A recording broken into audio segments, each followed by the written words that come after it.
One of the reasons I put off losing weight for so long in my life because I believed the myth that I had a broken metabolism, which is the sort of narrative that was spun all over the internet, where if you were overweight, you could not do anything about your broken metabolism, so there's no point even trying to lose weight. But it got to a point where I was so overweight, I'd even let Jim Mill fix it, try and sort my metabolism out. But as I began to lose weight, I realised that my metabolism certainly wasn't broken, nor is anyone else's broken. So in this video, I'm going to go over some of the steps and the ways that helped me fix my metabolism. So the first thing I'll go over is actually what is your metabolism, and basically what your metabolism is, how many calories you burn on a daily basis. And this varies from person to person, what sort of job you have. If you have a highly physically active job, if you're a man, if you're a woman, if you're more sedentary, if you're tall, you're short, all these things are accumulating factor into how many calories you will burn on a daily basis, which is what your metabolism is. So some of the ways you can go around improving your metabolism, with the first one being is your best bet, increasing your muscle mass. This is because muscle is more metabolically active compared to fat, whereas 1 pound of fat per day would only burn 2 calories compared to muscle, which can burn up to 6. This obviously means that at rest you're going to be burning more calories off just by existing if you have more muscle onto your frame.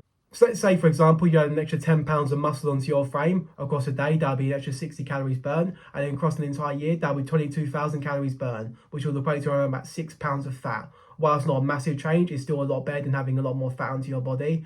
And when you're going through that body composition of trying to lose fat but put muscle into your frame at the same time, you can be a lot more metabolically active, so burning more calories at rest. And also going to the gym and actually lifting the weights is going to burn off calories. Not a massive amount, especially compared to cardio. Cardio burns a lot more calories, but going to the gym to try and put some muscle onto your frame is definitely going to go a long way. And you don't have to go to the gym 5 or 6 days a week to achieve this. You can go 2 to 3 times a week and make sure you hit each muscle group twice per week. That's going to give you enough training volume. But when you're doing them sets, make sure you're training with good intensity. This is where a lot of muscle growth occurs. When those reps get really hard and you start to struggle through them, that's when a lot of muscle growth can occur and put some muscle onto your frame.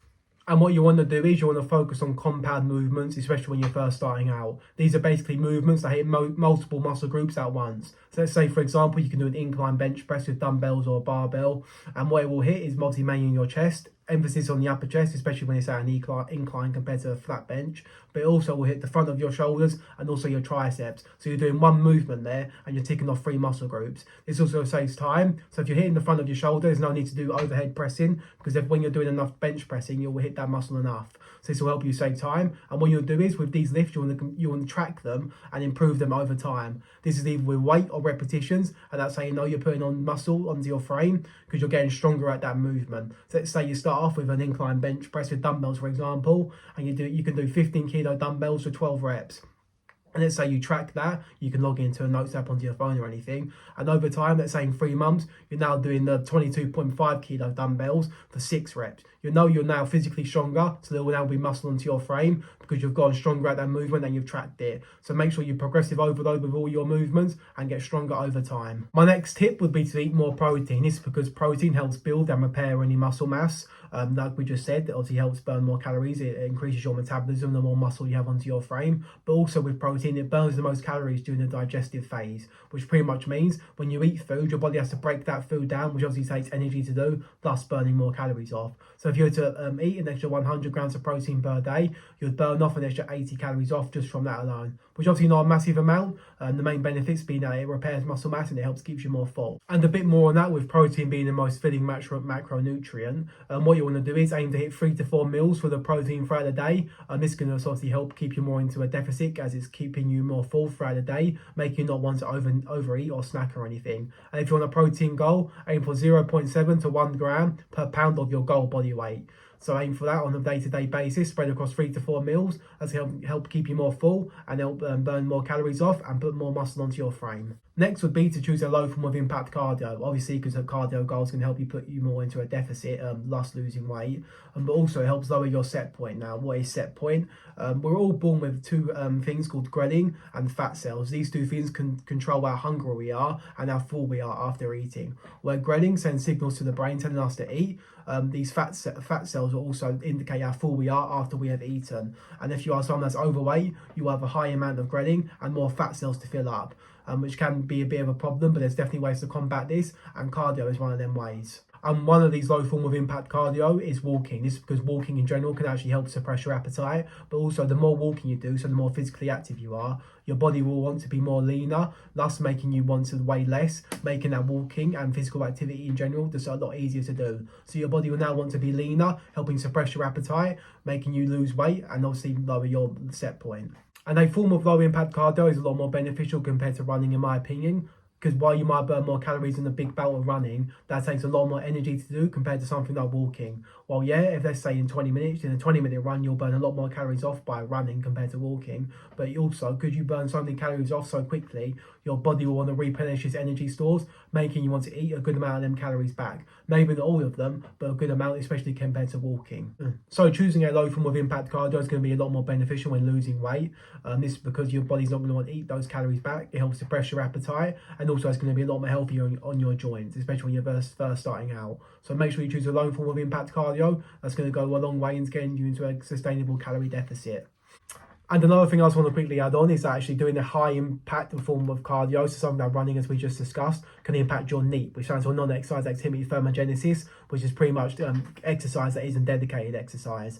So let's say, for example, how much you fidget throughout the day, how much you're moving around, picking the stairs rather than the elevator. There's little things throughout the day that actually take energy to do, but it's not dedicated exercise. And these sort of things can be impacted by doing a high bout of cardio, because your body wants to replenish its energy stores and not want to keep on moving around, meaning you're not going to be burning off as many calories off from doing something that's highly impactful and takes a lot of effort to do. Thus mean that you're not going to burn off as many more calories throughout the day because your body simply isn't going to want to. So make sure you pick a low form of impact cardio, which isn't going to impede your needs. My next tip would actually be a mind shift change. This comes down to you're not living the same life as someone else, because you hear all the time that, oh, I'm eating the same amount of food as this person on a daily basis, and just because they have a quicker metabolism, that means they're burning calories off, which I can't, and that's the reason why I'm overweight and they're not overweight. But that's not actually completely true, because actually a fast metabolism probably only actually burn an extra 200 to 300 calories off per day, which actually isn't that much when you think about it. So what's really going on is that you're not living the exact same lifestyle as each other. So let's say, for example, let's take two people. One person's overweight and the other person's normal weight, but they have a quicker metabolism. But they're both eating a calorie surplus of 3,000 calories, but the overweight person's continuing to gain weight because of that surplus, but the normal weight person isn't. So what's really going on is that on a daily basis, that normal weight person is more physically active compared to the overweight person. So let's say, for example, despite the fact they're eating the exact same amount of food, the overweight person has a more of a sedentary job. They're sitting down all day from the first thing in the morning to all the way to the evening time. They come in from work and they just sit around in the house, compared to the normal weight person who might have more of a physically demanding job. They're a construction worker, for example, but then they come home, they have pets they take out for a walk. They're a lot more physically active, thus burning off more calories. Not them, and that means they're not going to be putting on weight compared to the overweight person. So what you need to do is not be as sedentary and try and move around a bit more and be a bit more physically active in your day-to-day life, just like the normal weight person's doing. My next piece of advice would be to not have a massive calorie deficit. Only aim to lose ½ pound to 1 pound of your body weight per week. And this is because more of a bigger calorie deficit and more of a restriction can definitely lead to more muscle loss. Like we said earlier on in the video, will make your metabolism slower because you're not going to be burning off as many calories at rest. So make sure you pick a sustainable calorie deficit. So making sure you ain't going to be fatigued throughout the day, because obviously the less calories you have, the less energy you'll have, which could impact going to the gym, as you said, lifting weights, doing cardio. The more of the calorie restriction you have, the more fatigued you're going to be and the more muscle you're going to lose. So make sure you pick a slow and steady gradual weight loss over time. Which now leads on to my final tip, which would be to have more sleep and reduce stress as much as possible. And this is because having lack of sleep and heightened stress will increase that hormone called ghrelin that we were talking about earlier, which sends signals to the brain making us want to overeat more. So reducing your amount of stress and having more sleep will definitely be a lot more beneficial into making sure you're in a calorie deficit and not overeating throughout the day. Also, if you have a lack of sleep, it will also impact your recovery from your cardio and your weightlifting session. So you might not be reaping the best rewards from all the effort you're putting in. So try your best to have a full night's sleep and reduce as much stress as physically possible. So there are some of the things that helped me lose weight and not use my metabolism as an excuse not to lose weight, as all those little things I just discussed will definitely add up over time, helping you reach your weight loss goals. Now I'm going to quickly go over some of the things that will definitely not help you repair your metabolism. The first way to not help you repair your metabolism is by having a cheat day.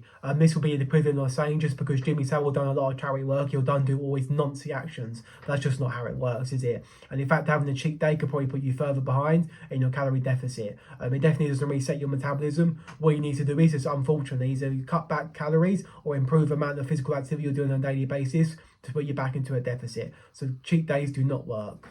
Next would be stuff like green teas or just like drinks in general that people claim to help like burn off fat and stuff like this or reset your metabolism. I mean, it's just that's completely not a load of bollocks, unfortunately. And just peddled out by people who've got absolutely no morals, who just play on your insecurities.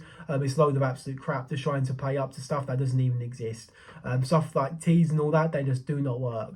If you think about it realistically, if you could make a drink that would burn your insides, it'd probably be in the possession of the world leaders. It wouldn't be something you could just find on YouTube and just make for yourself, could it? So, yeah, green teas and stuff like that, they do not work. Next would be that fasting helps reset your metabolism. This is something I learned when I first started losing weight. It's why I started fasting in the first place. And in my opinion, fasting is the most overrated diet form there is. If you like doing it, stick with it and don't listen to me at all. But it definitely doesn't reset your metabolism or anything like that. It's all about a sustainable calorie deficit. Next would be that you have to cut out any sort of macronutrients or anything like that. You have to cut out carbohydrates or sugars. I mean, just another load of complete and utter bollocks. I mean, I lost 160 pounds and I ate carbohydrates every single day of that weight loss journey. So another thing that's said by controversial idiots who just want to stand out and just say things that, but once again, play on your insecurities. So you don't have to cut things out if you want to lose weight or fix your metabolism. So that concludes how I fixed my broken metabolism, which comes to show that wasn't broken in the first place. It's just a bit slower. But that's what people want you to believe. They want to, as I said, play on your insecurities. But it just turns out a lot of these people who sell these sort of products, who lie to you, have got about as much morals as a backhanded prostitute with chlamydia and herpes. So don't bother listening to it. These people will convince you that your metabolism is more broken than Will Smith's marriage. Don't listen to any of that outside noise. What you want to do is pick a sustainable calorie deficit with a sustainable diet, a weightlifting routine that you can stick to, and a cardio goal you enjoy doing. And all those factors are going to have to go a long way, along with patience, more importantly, to reaching your weight loss goals.